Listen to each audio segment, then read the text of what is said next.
Les étals sont encore pleins et les clients sont toujours au rendez-vous. Pourtant, c'est bien le dernier jour du marché de Noël à Tours. Malgré des conditions climatiques difficiles et un pouvoir d'achat en baisse, la majorité des artisans installés dans les cabanons se disent satisfaits de cette édition 2025. Je suis contente.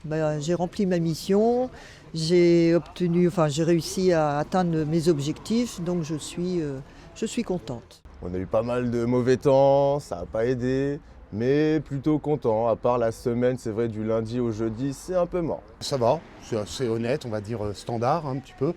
Il y a eu quand même un peu de monde. On n'a pas eu trop le temps avec nous, le climat qui était là, mais bon, malgré tout, ça reste, en ce qui me concerne, une année honnête. Tous se sont félicités de la semaine supplémentaire accordée par la mairie qui a permis aux visiteurs de repérer leurs cadeaux en avance et de consommer davantage.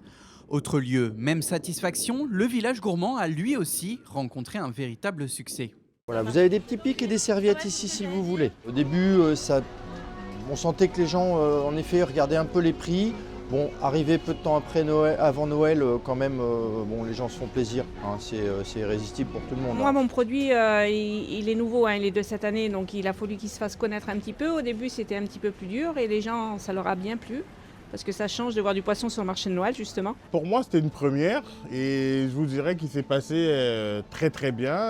On a eu du monde, il a plu un peu, il a fait beau.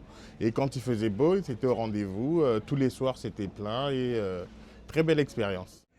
Le village gourmand reste ouvert jusqu'au 3 janvier prochain, l'occasion de se faire plaisir une dernière fois avant la fin de l'esprit des fêtes.